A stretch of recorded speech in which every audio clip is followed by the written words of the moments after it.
अस्सलाम वालेकुम व्यूवर्स। महकमा एंटी करप्शन सिंध से अपने करियर का आगाज़ करने वाले अहम ब्यूरोक्रेट ज़मीर अब्बासी, जो कि आजकल खुद एंटी करप्शन के हिरासत में हैं, जिन पर येलो लाइन मंसूबे में अरबों रुपए करप्शन का इल्ज़ाम है। मुख्तलिफ सरकारी अहदों पर जो है वो मुख्तलिफ सरकारी महकमों में अहम अहदों पर जो है वो फ़राइज़ सरअंजाम देते रहें। लेकिन आज क्या वजह है कि लगता है कि सिस्टम उनसे नाराज़ है या सरकार उनसे खफा है कि वो इस मंसूबे में जो है वो कुछ मुबैना करप्शन के इल्ज़ाम में वो गिरफ्तार है। हालांकि उन पर ज़मीर अब्बासी पर जो है वो पहले भी मुख्तलिफ संगीन नोयत के इल्ज़ाम सामने आते रहे, लेकिन इस बार लगता है कुछ नाराज़गी है सिस्टम की या सरकार की, जो कि इन्हें गिरफ्तार किया गया है। आइए पहले इस मुकदमे पर बात करते हैं, फिर इसके बाद इस हवाले से हम मज़ीद कुछ तफसीलात आपके सामने शेयर करेंगे। हमारे साथ मौजूद हैं सीनियर कोर्ट रिपोर्टर अमीन अनवर, जो कि इस सारी अदालती प्रोसीडिंग को कवर करते रहे।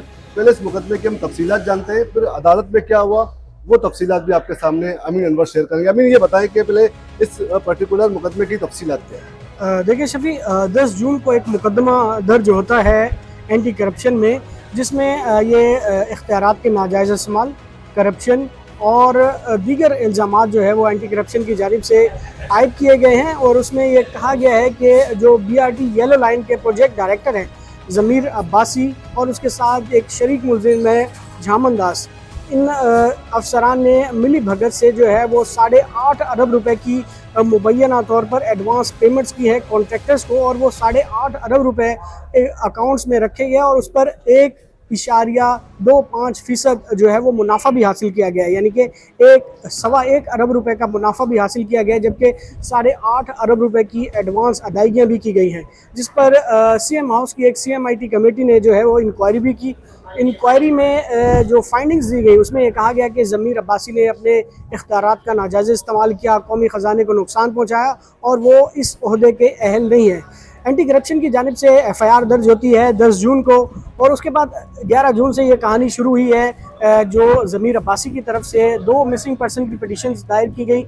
ज़मीर अब्बासी का कहना है कि उसको 11 जून को लाहौर से गिरफ़्तार किया गया और उसे कई रोज़ तक जो है वो लापता रखा गया, और उसके बाद 22 जून को उसे एंटी करप्शन की तहवील में दिया गया और 23 जून को यहाँ पर एडिशनल डिस्ट्रिक्ट एंड सेशन जज जुनूबी, जो कि लिंक कोर्ट है एंटी करप्शन का, सूबाई एंटी करप्शन का, वहाँ पेश किया गया और 5 रोज़ा जिस्मानी रिमांड लिया गया, जिसके जो आज 5 रोज़ा जिस्मानी रिमांड ख़त्म हुए हैं और आज तफ्तीशी अफसर शेर जमान की जानिब से एक अबूरी पेशरफ्त रिपोर्ट जमा कराई गई है। उसमें उसका ये कहना है कि मुलजिम का फर्दर रिमांड दिया जाए, क्योंकि 10 और 9 मुहर्रम की वजह से जो रिकॉर्ड था वो नहीं मिल सका मुतल्लिका महकमों से, जबकि मुलजिम ने जो है वो अभी तक अपने बैंक अकाउंट्स, वालदा अहलिया समेत दीगर जो अहल खाना है उनकी तफसीलात फराहम नहीं की। जबकि जो ज़मीर अब्बासी हैं उन्होंने इन इल्ज़ामात की तरदीद की। उनका ये कहना है कि उनका 161 का बयान जो है वो रिकॉर्ड कर लिया गया है और उन्होंने तमाम रिकॉर्ड जो कि पब्लिक डॉक्यूमेंट था वो फराहम कर दिया है, लिहाजा मज़ीद जिस्मानी रिमांड की ज़रूरत नहीं है।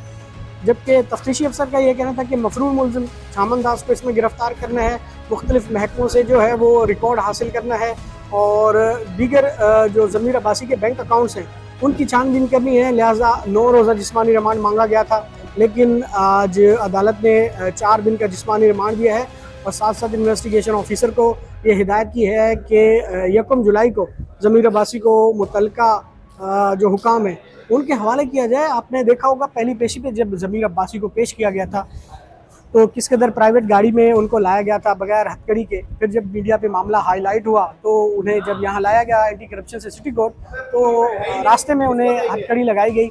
लेकिन आज ज़मीर अब्बासी ने शिकवा किया अदालत में भी कि एंटी करप्शन उनसे कोई इन्वेस्टिगेशन नहीं कर रहा, महज उनका जोर सिर्फ हथकड़ी लगाने पे है और गाड़ी में पीछे जहाँ आदि मुजरिमों को बिठाया जाता है, सिर्फ उनका ये कहना था कि मुझे उनके साथ बिठाया जा रहा है, बाकी इन्वेस्टिगेशन कुछ नहीं हो रही।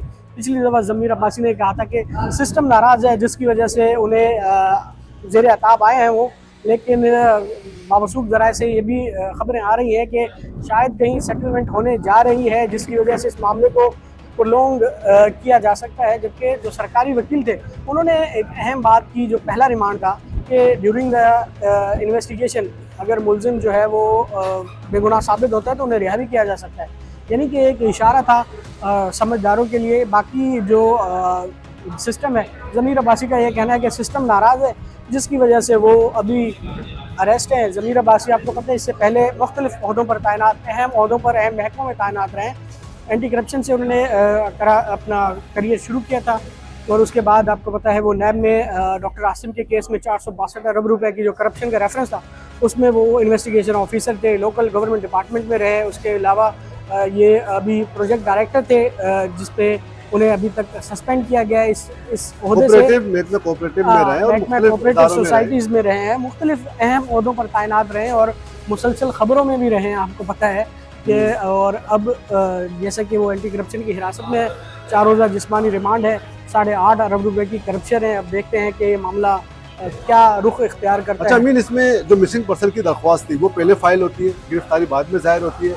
एक तरह से जिस तरह अनमोल पिंकी का जो केस है, गिरफ्तारी जाहिर की गई कहीं और से, एक असल गिरफ्तारी कहीं और से हुई है, एक मामला वो। तो ये केसेस को या मुकदमा को कमज़ोर बनाने के लिए बाज़ औक़ात सरकारी इदारों की जानिब से, कानून नाफिज करने वाले इदारों की जानिब से भी इस तरह के हथकंडे इस्तेमाल किए जाते हैं ताकि केस बुनियादी तौर पर ही कमज़ोर हो, सवालात उठे, मशकूक हो और अदालत में बेनिफिट ऑफ डाउट मुलजिम को बआसानी मिल सके। तो इसमें भी कुछ इस तरह आपको नज़र नहीं आ रहा? बिल्कुल शफी, पिंकी के मामले में हमने देखा कि उसका भी यही कहना था कि उसको लाहौर से गिरफ्तार किया गया और ये दूसरी बड़ी अहम गिरफ्तारी भी कहीं जा रही है कि लाहौर से, जबकि एंटी करप्शन ने खुद तस्लीम किया कि उन्होंने ज़मीर अब्बासी को लाहौर से ही गिरफ्तार किया है।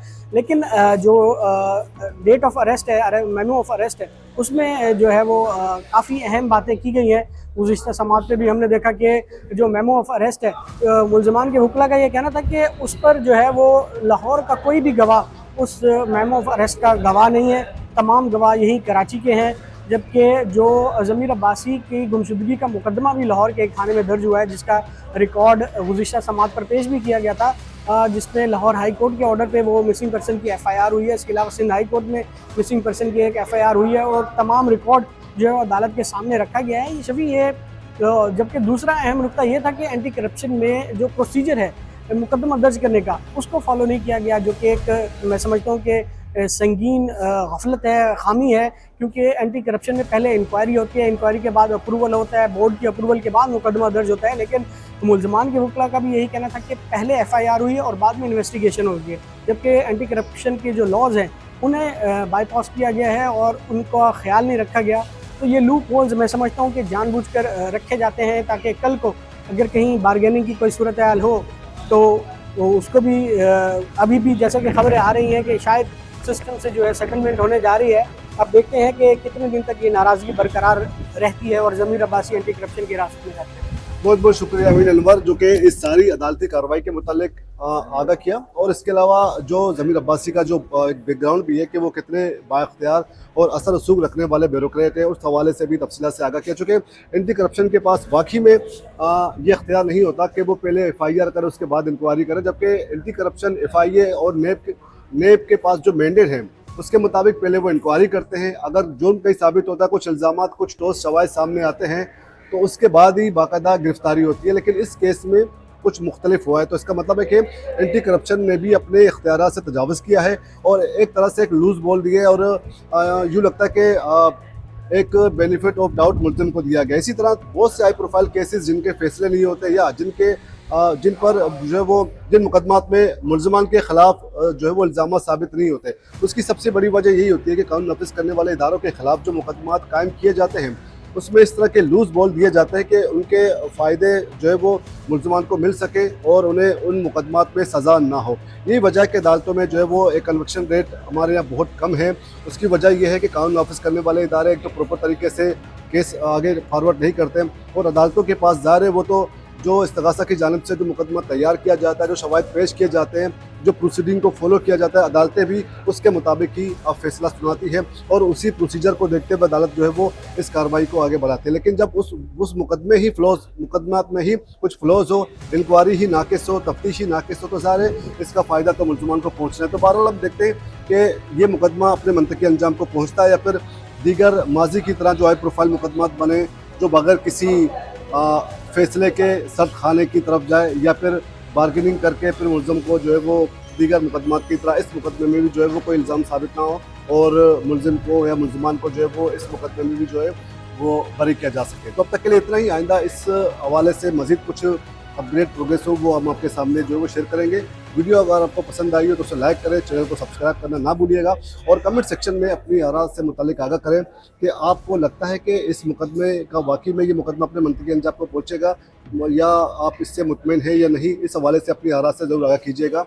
मिलते हैं अगली वीडियो में, तब तक के लिए इजाज़त दीजिए। अल्लाह हाफ़िज़।